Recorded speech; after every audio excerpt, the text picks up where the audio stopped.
하나님께서 우리에게 주시는 말씀은 구약 성경 여호수아 14장 13절에서 15절까지 말씀입니다. 구약 성경 342조, 구약 성경 342조, 여호수아 14장 13절에서 마지막 15절 말씀까지 읽겠습니다. 사자신명기 여호수아 14장 13절에서 15절까지 함께 큰 소리로 합독하도록 하겠습니다.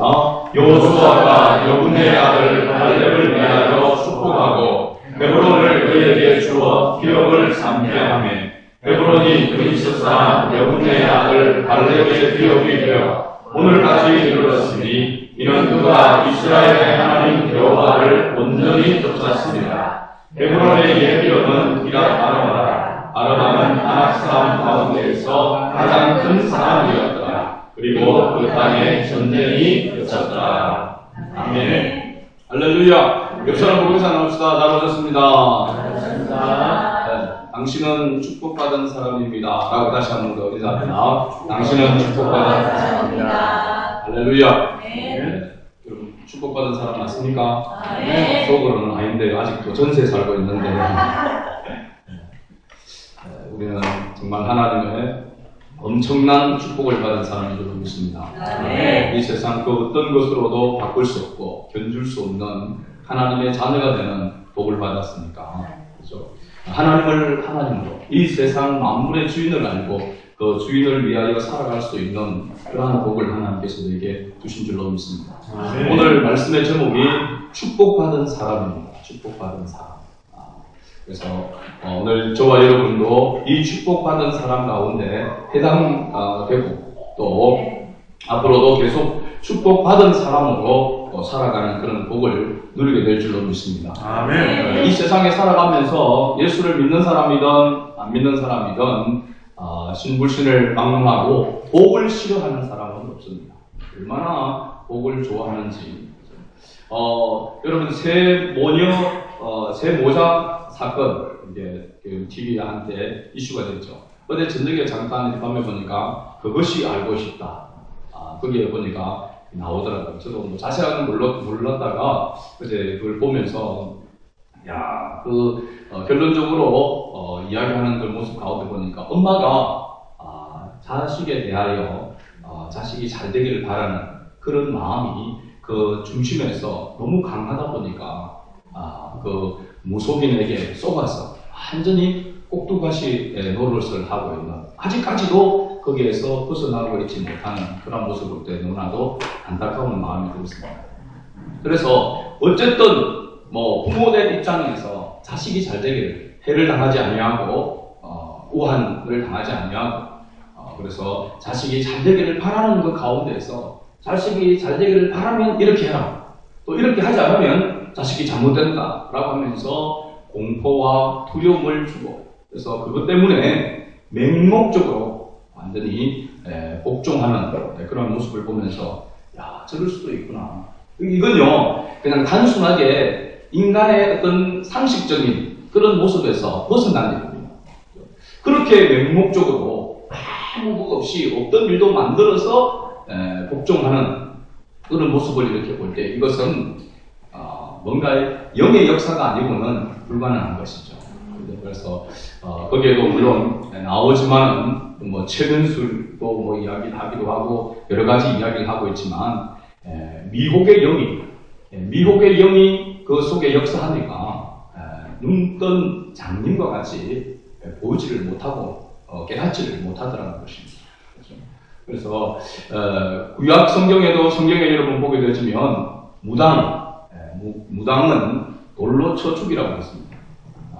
왜 그러냐면 무당은 그냥 단순하게 남을 속이는 것에 그치지 아니하고 이 무당은 그야말로 사람을 미혹하기 때문에, 영을 미혹하기 때문에. 그래서 그냥 이 땅에서 영과 육뿐만 아니라 어떻게 보면은 영원한 멸망으로 이끌어가는 그런 역할을 하기 때문에 돌로 쳐 죽이라고 하는 것입니다. 그러니까 우리가 단순히 이단이나 다른 데 따지는 것도 안 될 일이지만 이런 위혹의 영에 유혹되어서는 안 될 줄로 믿습니다. 우리가 이 땅을 살아가는 우리 모두가 정말 복을 받기를 원하는데 이 복이 무엇인가 하는 것 우리는 그리스도인으로서 분명하게 정립이 되어져야 됩니다. 대부분이 교회를 다녀도 예수를 믿는 사람도 복이라고 하면 그냥 하나님을 알지 못하는 사람들이 생각하는 그런 복을 이야기합니다. 축복이라는 단어를 여러분 인터넷이나 이렇게 검색을 해보게 되어지면 이 축복은 누가 주는 것이냐? 하나님께서 주시는 것이다 라고 이렇게 이야기를 하고 있습니다. 그래서 세상 사람들의 축복은 뭐냐면 자기 안위죠. 자기 안위. 자기가 잘 되고 그야말로 자기 편안하고 잘 먹고 잘 살고 이 세상의 것을 마음껏 누리는 것, 그런 삶을 살아가는 것을 복이라고 이야기합니다. 그러나 성경에서 복은 그것이 진정한 복이 아님을 이야기하고 있습니다. 성경에서 진정한 복은 하나님의 자녀가 이 땅을 살아가면서 하나님의 뜻을 이루어가는데 쓰임받는 도구가 되는 것, 이것이 복이라고 말씀하고 있습니다. 하나님의 영광을 위하여 하나님의 뜻을 위하여 쓰임받는 도구가 되는 것이 복이라고 이야기합니다. 할렐루야. 여러분 이 복을 받기를 원하십니까? 할렐루야. 이 복을 받으려고 하면요 그냥 결코 쉽게 받을 수가 없습니다. 하나님이 주시는 복, 하나님 이렇게 분명하게 복덩어리다, 너는 복의 근원이다, 축복의 통로다 라고 이렇게 말씀하고 있는데 그 복을 받아서 그 누리는 삶을 살아가는 것은 결코 쉬운 일이 아니라는 사실입니다. 또 우리의 힘으로는 어떻게 보면 감당할 수 없는 일이라고도 이야기할 수 있는 것이죠.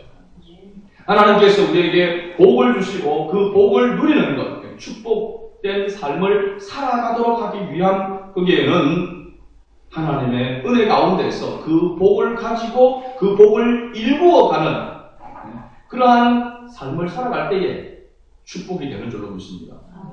오늘 우리가 분명하게 하나님의 은혜로 말미암아 축복을 받은, 복을 받은 그런 사람이고, 그리고 이 축복을 받은 사람은 어떤 소망을 가지고 살아가야 되며 또 이 복을 누리는 축복된 삶을 살아갈 수 있는가를 이 말씀을 통해서 살펴보기를 원합니다.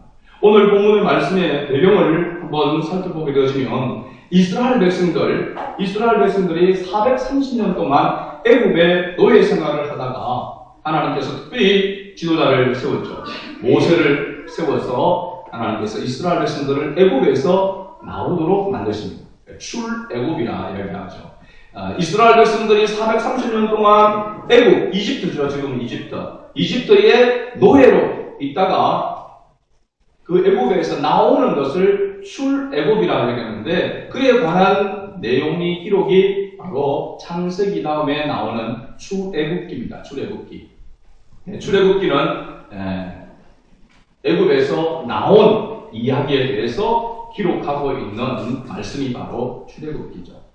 출애굽이라는 은혜를 입고 이스라엘 백성들이 나오게 되는데 그냥 막연하게 애굽에서 무조건 나오는 것으로 끝이, 애굽에서 탈출하는 것으로 끝이 아니라 하나님께서 그 전에 너희가 가야 할 곳, 너희가 머물러야 할 곳, 너희가 살아야 할 곳이 있다. 하나님께서 약속의 땅을 말씀해 주시고 그 약속의 땅이 어디였습니까? 가나안이었습니다. 지금에 보면 팔레스틴, 이스라엘에 있는 곳, 이스라엘 나라가 있는 곳이죠.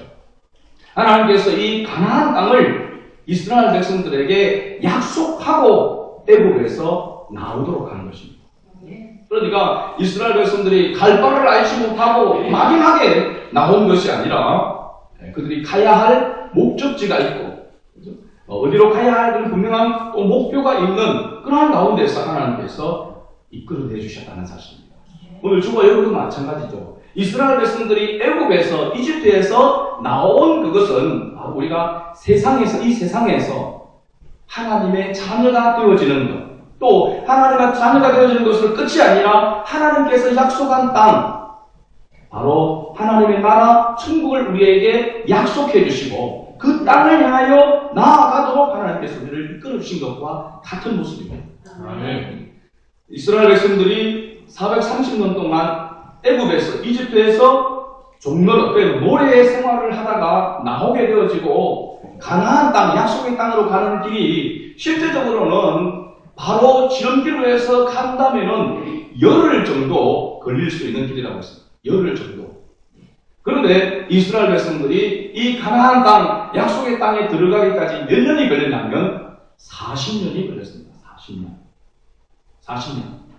40년 동안 이스라엘 백성들이 광야에 유리를 하면서 40년 동안을 있다가 약속의 땅에 들어가게 되어지게 되죠.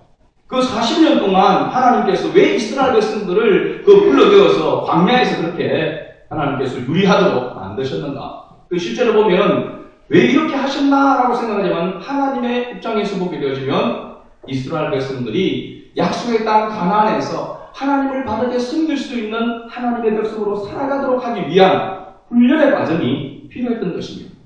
430년 동안 뱃속 깊이 그들의 생각 속에 그들의 삶 속에 젖어있던 애굽의 문화, 애굽의 문화가 구술적 문화라고 했지 않습니까? 그 우상 숭배하는 그 문화를, 그 모습을 이 광야에서 하나님께서 훈련의 과정을 통해서 씻어내는 그러한 모습이 필요했던 것이죠. 오늘 우리도 마찬가지입니다. 예수 그리스도를 구원의 주님으로 영접하고 바로 하나님 나라 천국에 들어가면 좋은데 하나님께서 이 세상 광야라고 이야기할 수 있죠. 이 광야에 하나님께서 우리를 두신 이유는 하나님의 백성다운 모습으로 하나님께서 성숙시키시고 변화시키기 위한 그러한 과정이 필요한 것입니다. 그래서 우리가 이 땅을 살아가는 이 삶은, 이 땅에서 삶은 바로 광야의 삶, 훈련의 삶과 같은 것이죠. 그런데 아무런 그런 목적이 없이, 목표가 없이 훈련을 하고 있다면 얼마나 고달프겠습니까? 그 자체가 어떻게 보면 저주라고 할 수 있습니다. 분명한 목적이 있고 목표가 있는 가운데서의 훈련은 소망이 있는 것이죠. 견디는 것입니다. 그 가운데서. 이제 보통 프로야구가 이제 봄에 이제 시작되어져서 거의 가을까지 이렇게 되어지는데 끝나고 나면은 동계 훈련을 대부분 합니다. 프로에서는 동계 훈련을 하는데 때로는 이쪽 초겨울에는 남쪽 지역에서 와서 이렇게도 하기도 하고, 이제 그 겨울에는 추우니까 우리나라에서는 하기 어려우니까 미국이나 다른 지역으로 가서 전지훈련을 하게 되어지죠. 이렇게 보면 가족을 떠나서 모든 것을 하고 그 가서 삐질 땀을 흘리면서 수개월 동안 훈련을 하게 되어집니다. 그 훈련을 하게 될 때에 이제 내년 시즌에, 봄 시즌에 프로야구가 개막되어져서 거기에 뛸 것을 생각하면서 거기서 특히 주전으로 내가 쓰임받기 위해서 구슬땀을 흘리게 되는 것이죠. 소망 가운데 그 훈련을 감당하게 되어지는 것입니다. 오늘 우리도 마찬가지로 이 땅에서 우리의 삶이 내 팔자야, 어떻게 하면 왜 이런 일들이, 왜 이런 어려움이, 그러면서 가슴을 치면서 탄식하는 그런 가운데서 원망하며 불평하며 보내는 그런 기간이 아니라 소망 가운데 하나님이 또 나를 하나님의 영광을 위하여 쓰시기 위한 도구로 하나님 사용하시기 위해서 나를 훈련하는 과정 속에 때로는 자식을 통해서 우리를 훈련시킵니다. 남편을 통해서 우리를 훈련시킵니다. 아내를 통해서 우리를 훈련시킵니다. 시어머니를 통해서 훈련시킵니다. 여러 모양의 그런 모습도 우리의 생활 속에서 모든 일들을 통해서 하나님 우리를 훈련시키고 있다라고 하는 사실입니다. 그것을 원망과 불평하면서 훈련을 하고 있다면 불행한 것이죠. 그러나 소망 가운데서 그 훈련을 감당한다면 그 삶 자체가 행복한 삶이 된다라고 하는 것이죠. 오늘 본문에 등장하는 인물이 있습니다. 갈렙이라고 하는 인물이 등장하게 되죠. 성경을 찾아보니까 이 갈렙은 벌써 민수기 13장에 등장을 합니다. 민수기 13장. 민수기 13장에 보면 이스라엘 백성들이 애굽에서 나온 다음에 이제 애굽에서 나온 지 만 2년이 좀 지난 그 시점에 이스라엘 백성들이 바란 광야라고 하는 곳에 진을 치고 거기에 머물게 되어집니다. 이스라엘 백성들은 자기들이 가고 싶다고 가고 머물고 싶다고 머무는 것이 아니라 하나님께서 딱 그들에게 낮에는 구름 기둥으로 밤에는 불 기둥으로 이스라엘 백성들을 인도해 가는데 그 기둥들이 설 때마다 그들은 거기에 머물러야 되고 거기에 진을 치고 그것이 1년이 되든 2년이 되든 하나님께서 가라고 할 때에 가야 되고 머물러야 되는 그런 상황 가운데 있었습니다. 이 바란 광야에서 하나님이 세우신 지도자 모세가 이스라엘 각 지파, 12지파죠. 12지파 가운데에서 지휘관급 되는 지휘관이라고 얘기합니다. 지휘관 한 사람을 각 지파에서 뽑아서 우리가 가야 할 가나안 땅, 그 가나안 땅을 정탐을 보내게 되어집니다. 12명의 정탐. 그 12명의 정탐이 이제 민수기 13장에 그 명단이 쭉 나오는데, 거기에 보면 유다 지파의 사람 여분네의 아들 갈렙이 나오고 있는 것을 봅니다. 그리고 이제 모세의 뒤를 이어서 지도자가 되어진 여호수아, 거기에 잘 찾아보면은 여호수아라는 이름이 없습니다. 그런데 거기에 보면은 에브라임 지파의 눈의 아들 호세아라는 이름으로 나옵니다. 민수기 13장에는 호세아는 곧 여호수아입니다. 여호수아를 호세아, 예수아 뭐 이렇게 부릅니다. 그래서 호세아가 바로 여호수아의 이름으로 나오게 되어지죠. 모세가 이 12 지파에서 지휘관 한 사람을 뽑아서 가나안 땅에 정탐꾼으로 보내게 되어지는데, 그 정탐꾼으로 뽑혔던 이 갈렙과 그 다음에 이 호세아, 여호수아가 갔다 와서 보고를 하게 되어지죠. 12명이 보고를 하는데 10명은 거기는 우리가 갈 수 없는 땅입니다. 과연 젖과 꿀이 흐르는 땅이요, 모든 열매가 풍성하게 맺어지는 그런 땅이지만 거기에는 아낙 자손들이 진을 치고 있다는 것입니다. 이 아낙 자손이라고 하는 것은 골격이 장대한, 골리앗과 같은 그런 장대한 족속의 사람들이 견고한 성을 지어놓고 있어서, 우리가 그 땅은 탐이 나지만 하나님이 약속했지만 너 도저히 그것은 차지할 수 없는 불가능한 땅이다라고 보고를 합니다. 그런데 여호수아와 갈렙은 뭐라고 얘기하면 그들은 위에 밥이라고 이야기합니다. 그들은 위에 밥이라.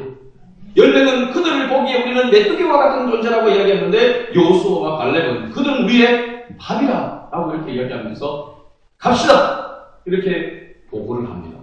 그 보고를 통해서 결국은 요즘 같으면 민주주의의 법칙에 따르면은 10대 2니까 당연히 10명의 그것을 끌어야 되지만, 이스라엘 백성들은 민주주의로 되어지는 나라가 아니라 신본주의입니다.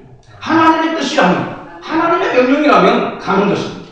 100명 가운데 99이 반대해도 한 명이 찬성한다 하더라도 하나님의 뜻이면 가야 하는 것이 이스라엘 백성입니다. 하나님의 통치하는 것이죠. 그래서 그 사람은 교회도 민주주의를 생각합니다. 교회는 민주주의가 아닙니다.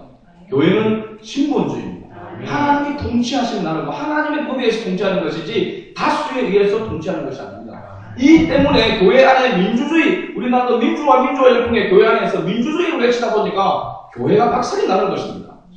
하나님의 뜻을 따라 교회가 나아가지 아니하고 다수에 의해서 나아가는 것입니다. 그래서 목회자도 바꾸자 하면 막 서로 이렇게 이야기를 해서 그냥 3분의 2 이렇게 결정 나면 바꿔버리고, 모든 일들도 그래서 우리가 마음만 모으면, 생각만 모으면, 합치면은 얼마든지 할 수 있다고 생각하는 것 때문에 한국 교회가 망하게 되는 것입니다.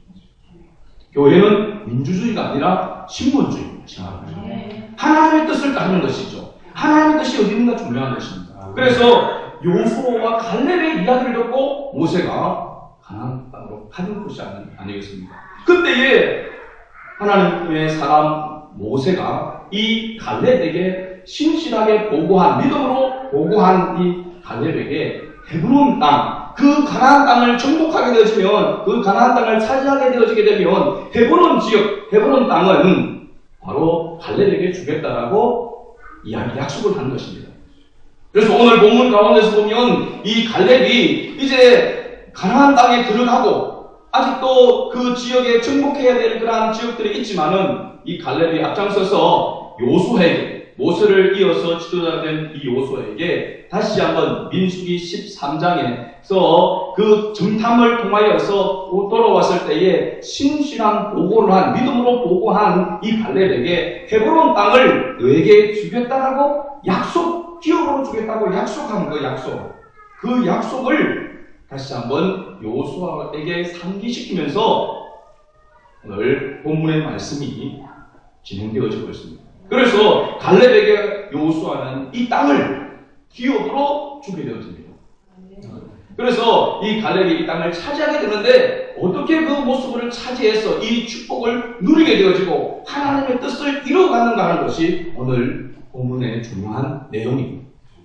네 가지를 통해서 갈렙이 어떻게 하나님의 축복의 사람으로서 쓰임을 받을 수 있었는가를 보면서 오늘 우리 자신도 하나님 앞에 쓰임받는 이 축복된 사람으로 살아갈 수 있을까? 여러분 자신을 한번 살피시는 은혜가 있기를 바랍니다. 첫 번째로 갈렙은 하나님의 약속에 신실한 사람이었다라고 하는 것을 여러분 6절, 14장 6절을 보게 되어지면 알게 되어집니다.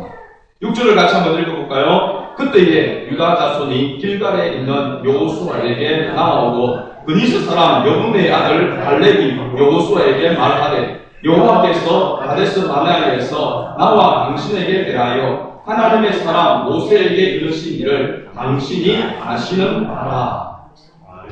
뒤에 가서 보게 되시면 내 나이 40세에 여호와의 종 모세가 가데스 바네아에서 나를 보내어 이 땅을 정탐하게 하였으므로 내가 성실한 마음으로 그에게 보고하였고, 성실한 마음으로 보고했다라고 하는 것은 믿음으로 보고했다라고 하는 말과 같은 것입니다.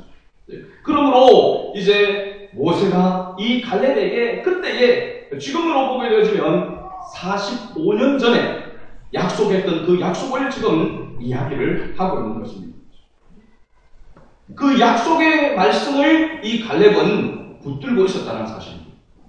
그 약속이 이루어지기를, 그 약속대로 되어지기를 갈렙은 늘 항상 꿈꾸면서 소망 가운데 있었다는 것이죠. 굉장히 중요합니다. 여러분 하나님의 사람은, 그리스도의 사람은 무엇을 품고 무엇을 목표로 삼고 살아가는 사람이냐면 하나님의 약속을 품고 하나님의 약속을 위하여 살아가는 사람이 그리스도인입니다. 그리스도의 사람이죠. 하나님은 말씀이시고 예수님은 말씀으로 오셨습니다. 그렇죠? 그 말씀을 이루어가는 것이 하나님의 뜻인 것이죠. 그러니까 하나님의 자녀된 우리도 동일하게 하나님의 말씀을 이루어가는데 쓰임을 받는 것이 진정한 축복이라고 하는 사실입니다. 그러므로 하나님의 사람이 하나님의 약속을 잊어버리면, 하나님의 약속에 무지하게 되어지면 하나님의 자녀다운 삶을 절대로 살아갈 수가 없습니다. 호세아가 이스라엘 백성들 향해서 내 백성이, 이스라엘 백성이 무지하여 망한다라고 했습니다. 하나님에 대하여 무지하여, 그 말은 뭐냐면 하나님의 뜻을 알지 못하여 그들이 엉뚱한 길로 가게 되어지고 잘못된 길로 가더라는 것입니다. 오늘날 많은 그리스도인들이, 예수 믿는 사람들이 왜 하나님의 영광을 위하여 올바르게 쓰임받지 못하느냐? 하나님의 뜻을 알지 못했어요. 하나님의 약속을 붙들고 하나님의 약속을 따라서 살아가지 않기 때문에, 약속에 신실하신 그 하나님을 쫓아 살아가지 않기 때문에 진정한 축복의 사람으로 축복을 받았음에도 불구하고 축복된 삶을 살아가지 못한다는 것입니다. 갈렙은 하나님의 이 약속을 신실하게 믿고 따랐던 사람. 그래서 하나님의 약속대로 말씀하시고 그 약속대로 이루시는 하나님이시다라고 하는 것을 항상 기억하고 살았다라고 하는 사실입니다. 그러기에 그는 축복받은 사람이었다는 것이죠. 두 번째로 갈렙은 하나님께 충성된 사람이었다라고 하는 것을 알 수가 있습니다. 여러분 14장 8절과 9절을 같이 한번 읽어볼까요? 나와 함께 올라갔던 내 형제들은 백성의 담담을 높게 하였으나 나는 내 하나님 여호와 앞에 충성하였으므로 그날에 모세가 맹세하여 이르되 네가 내 하나님 여호와께 충성하였은즉 네 발로 밟는 땅은 영원히 너와 네 자손의 기업이 되리라 하였나이다. 아멘. 여기 보면 여호와께 충성하였다라고 하는 말이 두 번이나 이렇게 나오는 것을 보게 됩니다. 여호와께 충성하였더라. 여호와께 충성했다라고 하는 말이 어떤 의미인가 하는 것입니다. 이 히브리어로 충성이라고 하는 원래의 뜻은 쫓다, 따르다라고 하는 것입니다. 쫓다, 따르다. 충성. 이 말의 뜻은 한 사람에 대한 변치 않는 관심과 복종을 또한 의미합니다. 하나님께서는 그 말씀하신 것이 옳다고 확신하는 태도, 하나님께는 바로 그 하나님에 대하여, 말씀에 대하여 옳다고 확신하는 태도가 충성이라고 했습니다. 그러니까 실제로 보면 갈렙이 가나안 땅을 정탐하고 온 다음에 하나님께 충성했다라고 하는 것은 뭐가 다른 뭔가를 하는 것을 바치면서 뭔가 하는 일을 했어가 아니라 하나님이 원하시는 뜻을 따랐다라고 하는 것입니다. 그죠?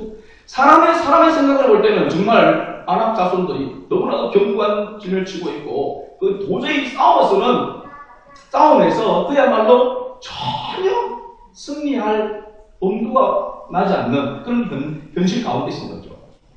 그래서 이것은 불가능하다. 갈렙이나 여호수아나 동일하게 가나안 땅을 40일 동안 정탐을 하고 난 다음에 그들이 볼 때도 불가능한 것인데, 그러나 하나님이 우리의 주인 되시고 하나님이 약속하는 것이니까 하나님께서 이루실 것이기 때문에 내 뜻과 내 생각은 내려놓고 하나님의 뜻을 따랐다는 것입니다. 아멘. 이게 충성이라고 하는 것이죠. 충성. 여러분, 이거 굉장히 중요한 것입니다.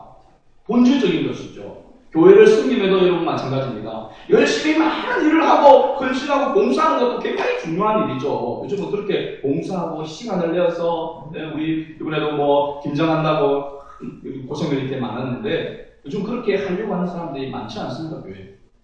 웬만한 교회 사이즈가 되어지고 큰 교회들은 다 사람을 사서 주일날도 헌신한 사람들이 없어서 사람을 돈을 주고 그렇게 해서 합니다.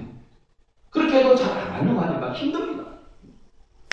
근데 이렇게 시간을 내서 헌신하고 봉사하는 거 굉장히 중요한 것이죠. 은혜인 줄로 믿습니다. 그렇게 쓰임받는다라고 하는 것은 복인 것이죠. 중요한 것은 이런 헌신, 이런 노력, 이런 모든 것들이 중요하지만 그보다도 더 중요한 것은 하나님의 뜻을 따르는 것입니다. 하나님의 뜻을. 내가 인정받기 위해서, 내가 드러나기 위해서 그렇게 힘쓰고 있을 수도 있습니다. 얼마든지. 사람의 마음을 만족하기 위해서 그럴 수도 있습니다. 그러나 하나님의 뜻이 아니라고 한다면, 하나님의 뜻을 따라서 하는 것이 아니라면 그것은 모든 것이 헛되고 헛될 수 있다는 사실을 알아야 하는 것이죠. 하나님 앞에 진정한 충성은 바로 뭐냐면 하나님의 뜻을 따른다는 것입니다. 하나님의 뜻을 따른다. 맡은 자들에게 구할 것은 충성이라고 했죠. 맡은 자들에게 구할 것은 충성이다 라고 할 때 이 충성도 역시 마찬가지로 맡은 자들은 하나님의 뜻을 따라 쫓아서 살아가는 것, 그것이 바로 진정한 충성임을 이야기하고 있는 것이죠. 요한계시록 2장 10절 말씀 우리가 잘 알죠. 저는 이 말씀 생각하면 자꾸 상배가 생각납니다. 내가 죽도록 충성하라. 그리하면 내게 생명의 멸류관을 주리라. 하도 무슨 상패나 교회 안에서 뭐가 이렇게 하면은 항상 들어가는 구절이 요한계시록 2장 10절 이 말씀입니다. 내가 죽도록 충성하라. 그리하면 생명의 멸류관을 내게 주리라. 여기에 죽도록 충성하라라고 하는 이 말이 무슨 의미냐면 사력을 다하라는 말입니다. 그 사력이라고 할 때 사자가 바로 죽을 사자입니다. 그러니까 죽을 힘을 다하라고 하는 것이죠. 죽을 힘을 다하는 것, 그야말로 죽는 것입니다. 실제로는.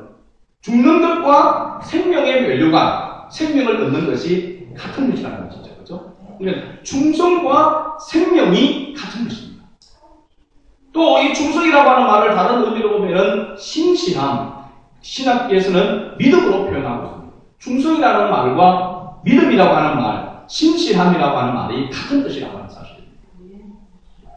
그러니까 우리가 하나님 앞에서 사람들이 볼 때에 끝으로 말과 행동으로 드러나는 그러한 모습 가운데서의 어떤 그런 열심이나 어떤 충성도, 이것도 사실은 중요하지만 그보다도 더 중요한 것은 그가 바른 길을 가고 있느냐는 것이죠.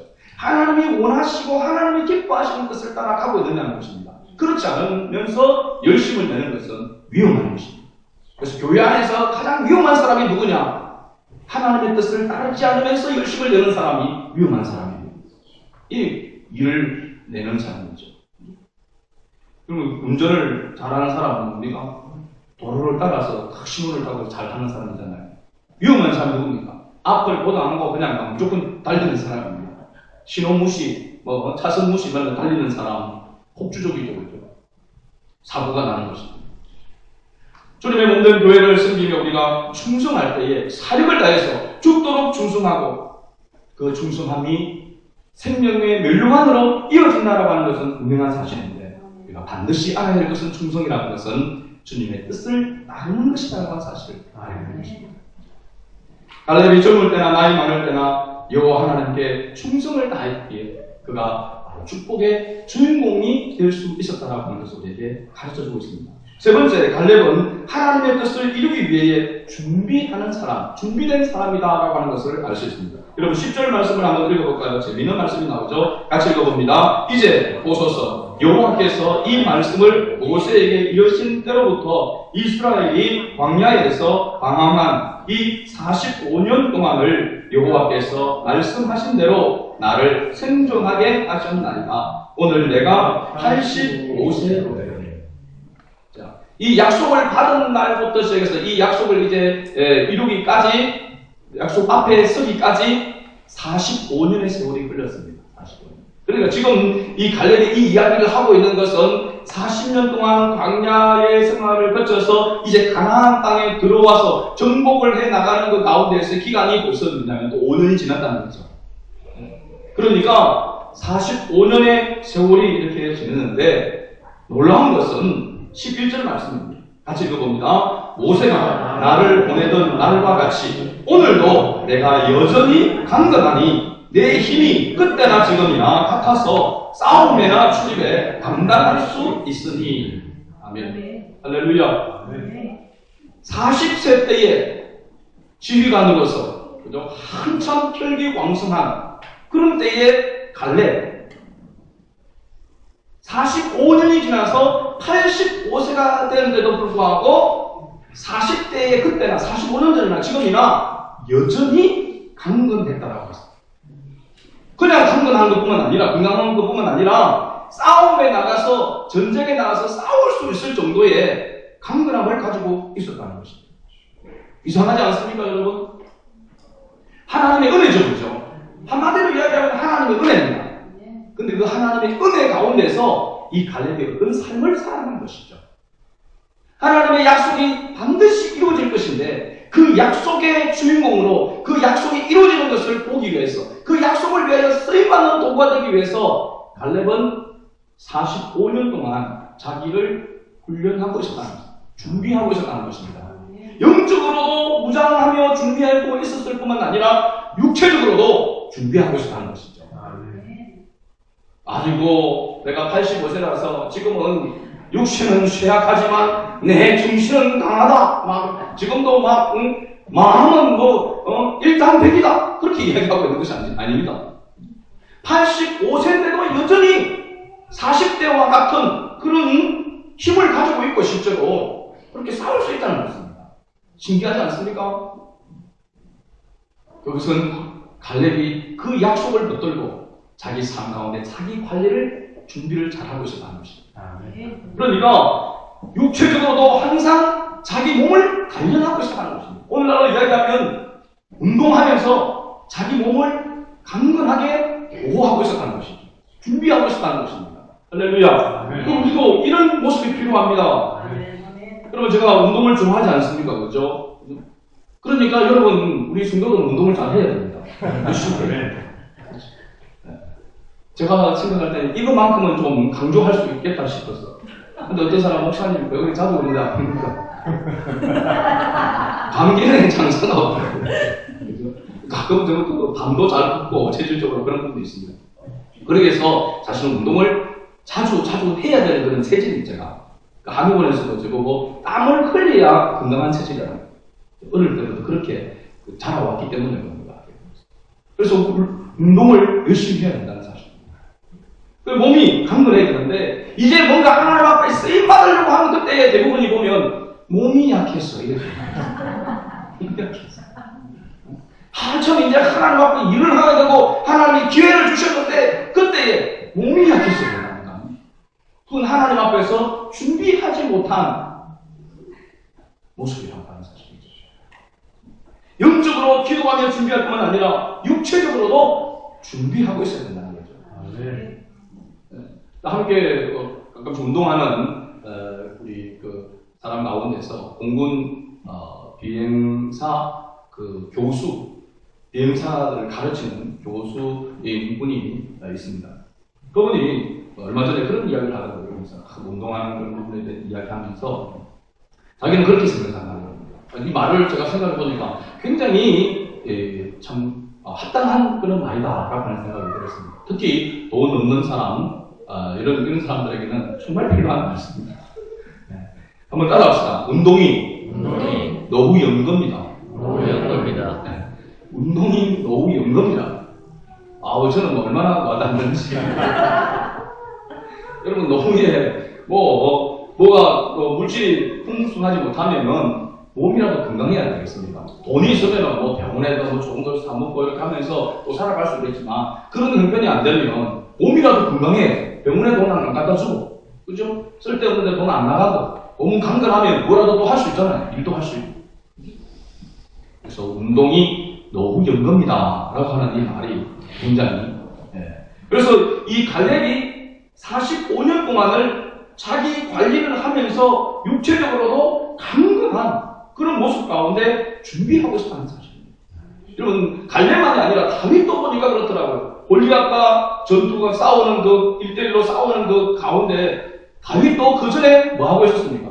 늘 물맷돌로 준비하고 있었습니다. 준비하고.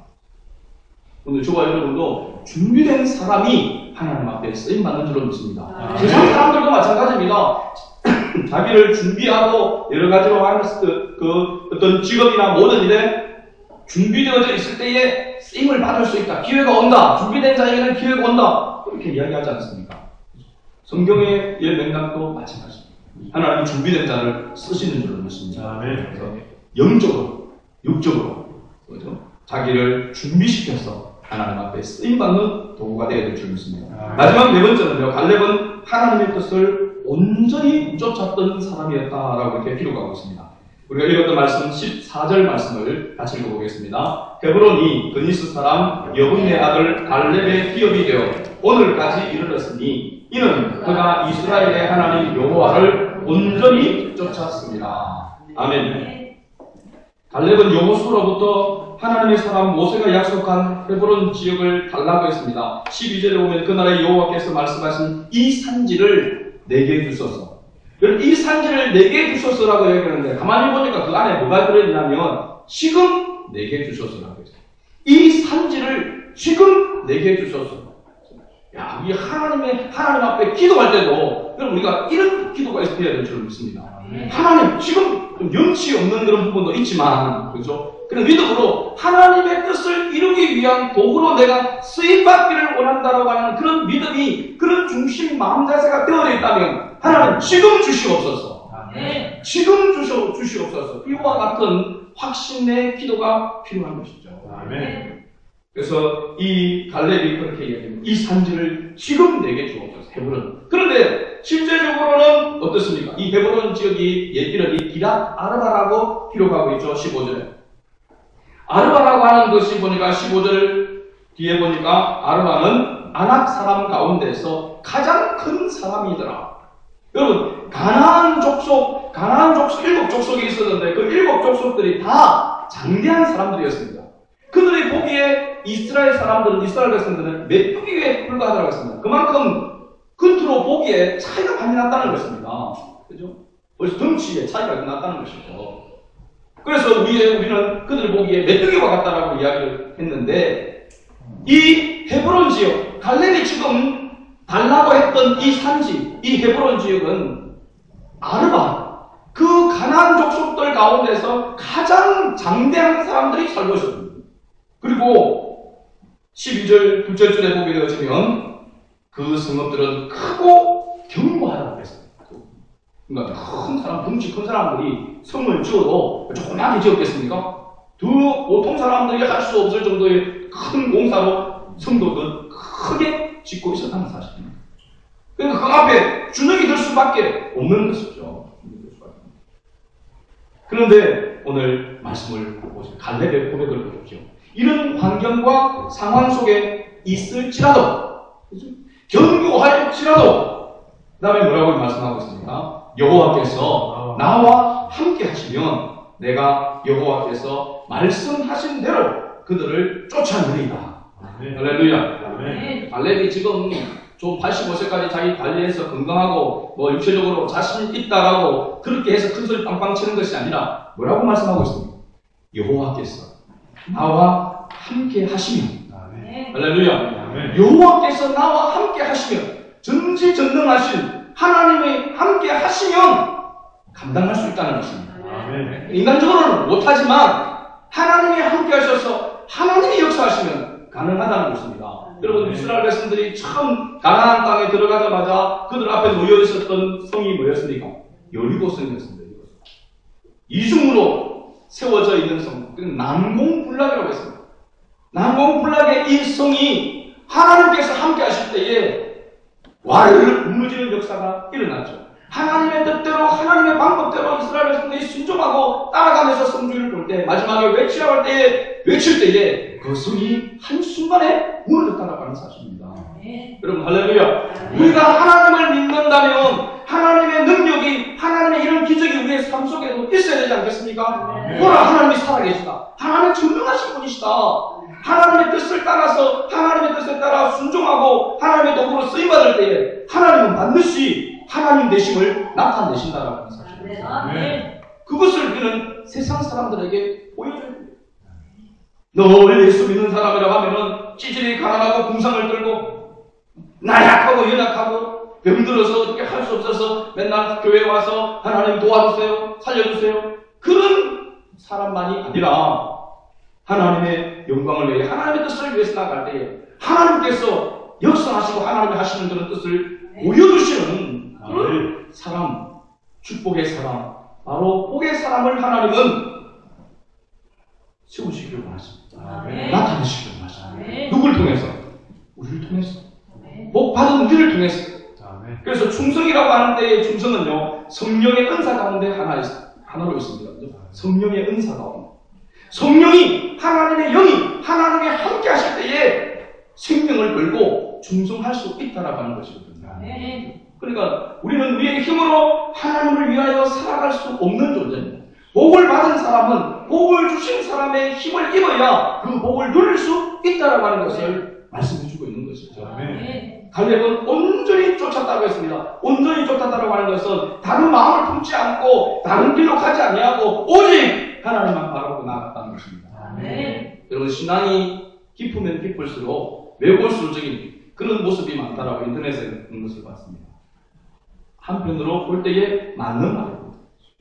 사람들이 볼 때는 야 예수 믿는 사람이 외골수다.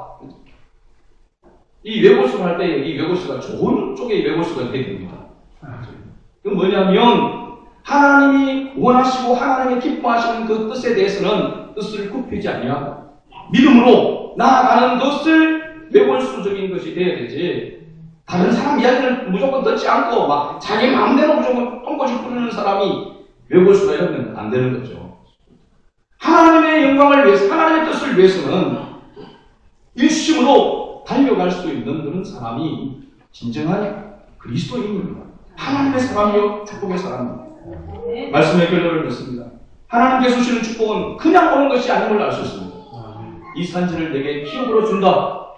여호수아가 갈렙에게 축복하고 갈렙을 위하여 축복하고 헤브론 지역을 갈렙에게 기업으로 주었지만 그러나 그 기업을 누리는 것으로 나아가기 위해서는 싸워야 하는 정복해야 하는 과정이 남아있더라는 것입니다. 그런데 갈렙은 확신을 가지고 있습니다. 이 싸움에서 반드시 승리해서 이 땅을 차지할 것이라는 것입니다. 왜? 강건하기 때문에? 아닙니다. 여호와께서 나와 함께 하십니다. 여호와께서 나와 함께 하시기 때문에 여호와께서 말씀하시고 약속하신 것이기 때문에 약속대로 반드시 이루셔서 그들을 쫓아내리라라고 이렇게 이야기하고 있는 것이죠. 오늘 우리는 분명히 복 받은 사람입니다. 할렐루야. 그 복을 삶 가운데 누리는 길은 우리가 하나님의 뜻을 따르는 충성하는 준비하는 그런 과정이 반드시 우리의 삶 속에 있어야 축복의 주인공으로 살아갈 수 있다라고 하는 사실입니다. 오늘 저와 여러분 우리 모두가 하나님의 영광을 위하여 축복의 사람으로 하나님의 뜻을 이루어가는 일에 도구로 쓰임받는 삶이 바로 복임을 알고 날마다 주님의 뜻을 따라서 살아가는 저와 여러분 될 수 있기를 주의 이름으로 축복합니다. 아멘. 하나님 아버지